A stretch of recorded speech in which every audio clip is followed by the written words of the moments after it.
Everyone, this is Vikas Kumar from viral commerce. ये हमारा journal entry का सेकंड लेक्चर है। फर्स्ट लेक्चर में हमने सीखा था कि बेसिक जर्नल एंट्री को हम पोस्ट कैसे करते हैं, यानी कि उसमें हमने सीखा था जिसमें दो ही ट्रांजैक्शन इफेक्ट हो रहे थे। आज के सेशन में हम सीखेंगे कि जर्नल एंट्री को पोस्ट करते टाइम अगर हमारे पास दो से ज़्यादा अकाउंट इफेक्ट हो रहे हैं तो किस प्रकार से हम इसको जर्नल एंट्री में पोस्ट करेंगे, यानी कि इसको हम कंपाउंडिंग एंट्री भी कहते हैं। साथ में हम एक और चीज़ सीखेंगे कि डिस्काउंट हमारे क्या होते हैं, डिस्काउंट कितने प्रकार के होते हैं और क्या डिस्काउंट को हम जर्नल एंट्री में पोस्ट करते हैं या नहीं करते हैं। ठीक है। सो गाइज, जो बच्चे हमारे इस लेक्चर को फर्स्ट टाइम देख रहे हैं वो हमारे चैनल को सब्सक्राइब करें और बेल आइकन को ज़रूर दबाएं ताकि आगे आने वाले वीडियोज़ की नोटिफिकेशन आपको टाइम टू टाइम मिलते रहे। चलिए स्टार्ट करते हैं। सो गाइज, अब हम समझेंगे ट्रेड डिस्काउंट और कैश डिस्काउंट, यानी ट्रेड डिस्काउंट क्या होता है और कैश डिस्काउंट क्या होता है। इसको तो हम पढ़ेंगे, साथ ही साथ में हम बिलीव करते हैं कि आपको रटवाया नहीं, आपको समझाया जाए। सो हम इस चीज़ को ट्रेड डिस्काउंट या कैश डिस्काउंट को हम डायग्राम से लेके समझने की कोशिश करते हैं। सो डायग्राम में सबसे पहला पार्ट है हमारे पास मैन्युफैक्चरर। ठीक है, यानी कि मैन्युफैक्चरर मतलब एक ऐसा ऑर्गेनाइजेशन या एक ऐसी कंपनी जहां पे गुड्स को मैन्युफैक्चर किया जाता है। एंड उसके बाद आते हैं हमारे पास होलसेलर। होलसेलर के बाद इस चेन में आते हैं हमारे पास रिटेलर्स। रिटेलर्स के बाद जर्नल पीपल, यानी कि हम लोग। सो गाइस, ये बन गया हमारा डायग्राम। ये है मैन्युफैक्चरर। मैन्युफैक्चरर मीन्स एक कंपनी या कोई एक ऑर्गेनाइजेशन जो कि गुड्स को मैन्युफैक्चर करते हैं। फॉर एग्जांपल के लिए हम यहाँ पे ले लेते हैं, ये कंपनी क्या मैन्युफैक्चर कर रहा है, एक बिस्किट बना रहा है। और इस मैन्युफैक्चरर को एक पैकेट बिस्किट बनाने में मान लेते हैं इसका कॉस्ट जो लगता है कितने का लगता है, 9 रुपये का लगता है इसको। ठीक है, इसको एक पैकेट बिस्किट बनाने में जो कॉस्ट पड़ता है 9 रुपये का पड़ता है। ठीक है, अब ये मैन्युफैक्चरर और बाकी गवर्नमेंट एजेंसीज मिलके इसका एमआरपी रेट को तय करती है, जो कि इसका एमआरपी रेट निकल के आता है 15 रुपये पर पैकेट का। ठीक है, अब यहाँ पे देखो, मैन्युफैक्चरर क्या करेगा, अपने बिस्किट्स को होलसेलर को बेचेगा। होलसेलर को बेचने के लिए ये 9 में तो नहीं बेचेगा, ना 15 में बेचेगा। 9 में बेचेगा तो इसको कोई प्रॉफिट नहीं होगा मैन्युफैक्चरर को, और अगर 15 में बेचा तो इतना महंगे में अगर एमआरपी पे ये खरीदेगा तो ये रिटेलर को कितने में बेचेगा और पब्लिक को कितने में आएगा। ठीक है कि नहीं, ऐसा हो ही नहीं सकता। सो मैन्युफैक्चरर होलसेलर को कुछ एक डिस्काउंट रेट पे प्रोवाइड करता है, जो कि जिसमें मैन्युफैक्चरर को फायदा हो और होलसेलर को भी फायदा हो। मैन्युफैक्चरर होलसेलर को ये तय करता है कि वो उसको 10 रुपये में, यानी 1 रुपये की प्रॉफिट लेके ये 10 रुपये में होलसेलर को बेचेगा। यानी कि होलसेलर के पास कितने रुपये का पैकेट बिस्किट आया, 10 रुपये पैकेट में बिस्किट आया। ठीक है, अब होलसेलर अपने ये बिस्किट के पैकेट को किसको बेचेगा, रिटेलर्स को देगा। रिटेलर्स मीन्स ऐसे शॉप जो कि हमारे घर के आसपास में होते हैं। ठीक है, होलसेलर भी इसको 15 रुपये पे ही नहीं देगा, क्योंकि 15 रुपये पे अगर इसको ये रिटेलर को मिलेगा तो ये पब्लिक को 15 में बेचेगा, तो इसको कोई प्रॉफिट नहीं होगा। ठीक है कि नहीं है, तो होलसेलर भी इसको ये 15 के हिसाब से इसको डिस्काउंट पे देगा और अपना भी प्रॉफिट बुक करेगा। यानी कि होलसेलर एक रेट तय करेगा, यानी एक डिस्काउंट तय करेगा, जिसमें रिटेलर को ये प्रोडक्ट दे देता है। अब वो सोचता है कि मैं 15 के नहीं, 15 के बदले मैं इसको 12 रुपये में ऑफर कर देता हूँ और 3 रुपये का डिस्काउंट दे देता हूँ, ताकि रिटेलर अपने पब्लिक को बेच के वो उसको प्रॉफिट अपना गेन कर ले। ठीक है, सो होलसेलर ने रिटेलर को ये माल कितने में दिया, ये माल देता वो 12 रुपये में, यानी कि इसको 3 रुपये का डिस्काउंट मिल गया। ठीक है, देखो इतने बड़े बड़े अमाउंट में इनको डिस्काउंट क्यों मिले जा रहे हैं, क्योंकि ये बल्क में माल उठाते हैं। मैन्युफैक्चरर से लेकर होलसेलर, होलसेलर ज़्यादा माल उठाएगा तो इसको और ज़्यादा डिस्काउंट मिला।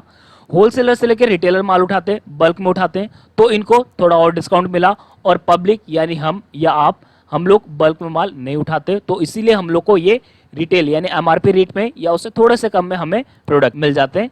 ठीक है, सो अब ये क्या करेगा, पब्लिक को कितने में बेचेगा, 15 में बेचेगा। इट मीन्स देखो यहाँ पे इसको भी प्रॉफिट मिला, इसको भी प्रॉफिट मिला और मैन्युफैक्चरर को प्रॉफिट मिला। बट हुआ क्या, जो लास्ट में जो इसको यूज़ करता है यानी कि उपभोक्ता या कंज्यूमर, वो इसको फुल पेमेंट देके अपना प्रोडक्ट को ले लेता है।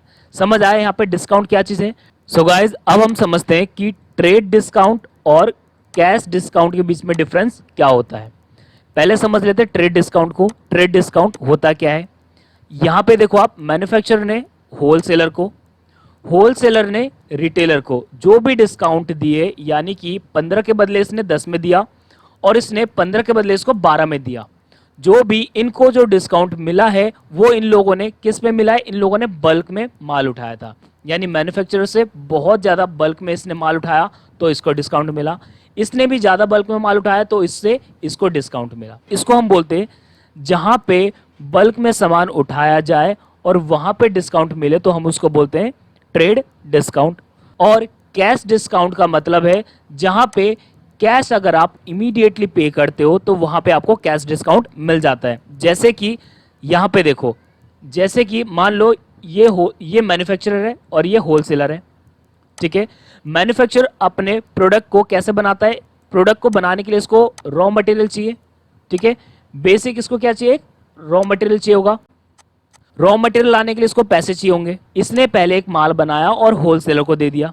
होलसेलर ने क्या किया, इसको पैसे बोला मैं आपको अभी तो नहीं दे सकता पेमेंट, क्योंकि बल्क में माल उठाता है, इमीडिएट तो नहीं कर सकता, तो मैं आपको इसका पेमेंट 1 महीने बाद दूंगा ताकि ये रिटेलर को बेच दे और जो पेमेंट आएगा उसमें से अपने प्रॉफिट को रख के ये बाकी इसको दे दे। ये टाइम लेता है इसके लिए।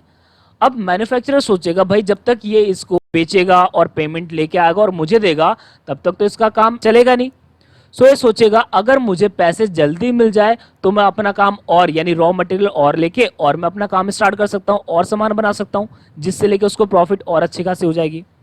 सो ये इसको यानी होलसेलर को या होलसेलर रिटेलर को इस बात का अश्योरेंस देते हैं कि अगर आप मेरे पैसे यानी कि जो हमारा पेमेंट बनता है उसको आप इमीडिएटली अभी पे करते हो या कुछ ही टाइम के बाद, 1 हफ्ते बाद, 2 हफ्ते बाद अगर पे करते हो तो आपको और ज़्यादा डिस्काउंट दे देंगे। लाइक जैसे इसका कॉस्ट पड़ा था इसको 9 रुपये का, ठीक है, 9 रुपये के कॉस्ट वाली चीज़ को इसने 10 में दिया, तो ये अगर इस पैसे के बदले ये बोलेगा, मैन्युफैक्चरर अगर होलसेलर को बोलेगा कि मैं आपको 10 के बदले 9.5 रुपये में आपको यानी कि 50 पैसे का और डिस्काउंट दे दूंगा अगर आप मुझे इमीडिएटली पे करोगे तो, ठीक है। क्योंकि देखो इसको इतने में भी प्रॉफिट मिलेगा क्योंकि ये बल्क में माल बना रहा है, प्रॉफिट इसको तभी मिल रहा है और इसको कैश जल्दी मिलेगा तो ये और मटेरियल लेके और ज़्यादा काम भी स्टार्ट कर सकता है, ठीक है। यानी कि जहाँ पे कैश को लेकर डिस्काउंट की बात की जाए तो हम उसको बोलते हैं कैश डिस्काउंट, और जहाँ पे बल्क में माल उठाया जाता है और वहाँ पे बल्क के हिसाब से आपको डिस्काउंट दिया जाता है तो उसको हम बोलते हैं ट्रेड डिस्काउंट। क्लियर है? आई होप कि आपको ये डायग्राम से काफ़ी अच्छे से समझ आ गया होगा। सो चलते हैं अब हम रीड करके समझ लेते हैं और फिर उसके बाद हम इसके जर्नल्स को भी करना सीखेंगे। सो गाइस, ट्रेड डिस्काउंट और कैश डिस्काउंट के मीनिंग को हम रीड कर लेते हैं। ट्रेड डिस्काउंट को अलाउ किया जाता है होलसेलर और मैन्युफैक्चरर के द्वारा। किसको दिया जाता है? ये रिटेलर को, ना कि आम पब्लिक को, बिकॉज ये बल्क में माल उठाते हैं तभी इनको होलसेलर या मैन्युफैक्चरर इनको डिस्काउंट अलाउ करते हैं ताकि ये भी बाद में अपना प्रॉफिट बुक कर सके, ठीक है। और कैश डिस्काउंट मीन्स ये अलाउ किया जाता है कस्टमर्स को। अब कस्टमर कोई भी किसी का हो सकता है, मैन्युफैक्चरर कस्टमर होलसेलर होगा, होलसेलर का कस्टमर रिटेलर होगा, रिटेलर का हम लोग होंगे, ठीक है कि नहीं है। तो यानी कि कस्टमर को पेमेंट इमीडिएटली करने पे या कोई एक फिक्स पीरियड में इनको पेमेंट मिलने के लिए इनको जो फर्दर डिस्काउंट दिया जाता है उसको हम बोलते हैं कैश डिस्काउंट, ठीक है। व्हेन अलाउड यानी कि ट्रेड डिस्काउंट कब अलाउ किया जाता है और कैश डिस्काउंट को कब अलाउ किया जाता है। आई होप कि आपको ये भी क्लियर हो चुका होगा। ट्रेड डिस्काउंट को कब अलाउ करते हैं और कैश डिस्काउंट को कब करते हैं। ये एक स्पेसिफाइड क्वांटिटी के लिए करते हैं ट्रेड डिस्काउंट। कैश डिस्काउंट को कोई एक स्पेसिफाइड पीरियड से पहले ही कैश मिल जाए या तो फिर इमीडिएट कैश मिल जाए उसके लिए दिया जाता है। Next, objectives. ट्रेड डिस्काउंट का क्या ऑब्जेक्टिव है और कैश डिस्काउंट का क्या ऑब्जेक्टिव्स है। जनरली ट्रेड डिस्काउंट जो है रिटेलर्स को भी प्रॉफिट मिले और होलसेलर को भी प्रॉफिट मिले, इसी बेस पे ही इनको डिस्काउंट दिया जाता है ताकि ये आगे अपने कैटलॉग प्राइस पे ही माल को बेचे और प्रॉफिट बुक कर पाए, ठीक है। और कैश डिस्काउंट इसीलिए दिया जाता है ताकि इनके जो कस्टमर्स है उनको प्रॉम्प्टली या क्विकली इनको पे करे और ये अपने बिजनेस को डेवलप कर पाए, ठीक है। नेक्स्ट में दिया हुआ है recording in the books of account, यानी कि ट्रेड डिस्काउंट को हम अपने बुक ऑफ अकाउंट में रिकॉर्ड करते हैं या नहीं करते हैं, और कैश डिस्काउंट को रिकॉर्ड करेंगे या नहीं करेंगे। ठीक है, अब देखो यहाँ पे जैसे कि आपको अगर कोई एक गुड्स अगर आप बल्क में लेके आते हो, वहां पे आपको अगर डिस्काउंट मिले तो आपको अपने जर्नल एंट्री में आप इस चीज को रिकॉर्ड नहीं करोगे। ठीक है, और कैश डिस्काउंट को हम अपने जर्नल एंट्री में अलग से लेके रिकॉर्ड करते हैं। क्लियर है? चलिए, डिडक्शन फ्रॉम इनवॉइस। अब देखो, जब आप माल लेके आते हो तो आपको इनवॉइस मिलेगा, बिल मिलेगा। क्या बिल में जो अमाउंट आपका लिख के आएगा वो आपको डिडक्शन किया हुआ मिलेगा इनवॉइस में? देखो, कैश डिस्काउंट का आपको वहां पे डिडक्शन देखने को नहीं मिलता है, बट आपको डिस्काउंट तो मिलेगा पर वहां पे लिखा हुआ नहीं मिलेगा आपको। पर ट्रेड डिस्काउंट का आपको वहां पे डिस्काउंट कॉलम आपको वहां पे देखने को मिलता है। आई होप कि ये आपको काफी अच्छे से क्लियर हो गया होगा कि ट्रेड डिस्काउंट और कैश डिस्काउंट में डिफरेंस क्या है। चलिए चलते हैं अब इनके प्रैक्टिकल क्वेश्चन के लिए। सो जैसे कि क्वेश्चन 1 में आपको दिया हुआ है, enter the following transaction in the journal of Hari and company. यानी कि एक हरियन कंपनी है जिसके 3 ट्रांजैक्शन आपको यहाँ पे दिए हुए हैं। इन 3 ट्रांजैक्शन को आप जर्नल एंट्री में पोस्ट करोगे। कैसे करेंगे देखते हैं अब हम। 1 अप्रैल की एंट्री यहाँ पे, purchase goods from Vinod of the list price 40,000। उसमें हमें डिस्काउंट मिला है, ट्रेड डिस्काउंट मिला है जो कि 10% का है। अभी हमने सीखा था कि ट्रेड डिस्काउंट के लिए हम जर्नल एंट्री नहीं डालते हैं। सो इसकी एंट्री कैसे बनेगी देखते हैं। इसकी एंट्री वही एंट्री बनेगी जो नॉर्मल हमने बेसिक वाले लेक्चर में देखा था। परचेस की एंट्री जो हमारी बनती थी, purchase account debit to Vinod account. Purchase account debit को हम कितने से करेंगे? 40,000 से बिल्कुल नहीं करेंगे। ध्यान रखना, बहुत से बच्चे वही लिख देते हैं बट आपको लिखना वो नहीं है। जो आप पे करते हो आपको वो दिखाना है यहाँ पे। आप इसको पे करोगे कितने का? 36,000 और 36,000। कैसे बना ये 36,000? कि 40,000 के गुड्स को 10% डिस्काउंट मिला है। 40,000 का 10% मीन्स क्या होता है? 4,000। सो 40,000 में से 4,000 अगर माइनस करोगे तो आपको कितने का मिलेगा? वो 36,000 का। क्लियर है?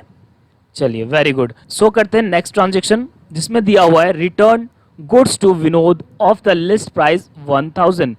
यानी कि आपने विनोद से जो लिया हुआ माल था उस माल को आपने क्या कर दिया? वापस कर दिया विनोद को ही। ठीक है, विनोद को आपने वो माल वापस कर दिया। कितने का किया आपने? 1,000 का, जो कि लिस्ट प्राइस था। ध्यान रखना, काफी बच्चे इसको रिटर्न वाली एंट्री डाल के 1,000 ही लिख देते हैं।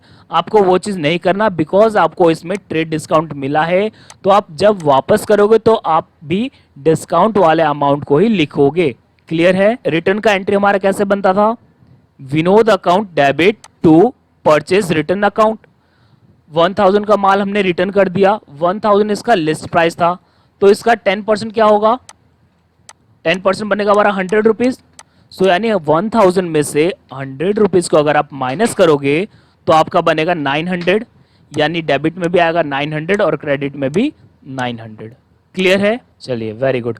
ये है थर्ड एंट्री जो कि आपको कंपाउंड एंट्री देखने को यहाँ पे मिल रहा है। सो थर्ड एंट्री में क्या दिया हुआ है? Paid cash to Vinod rupees 34,000 in full settlement.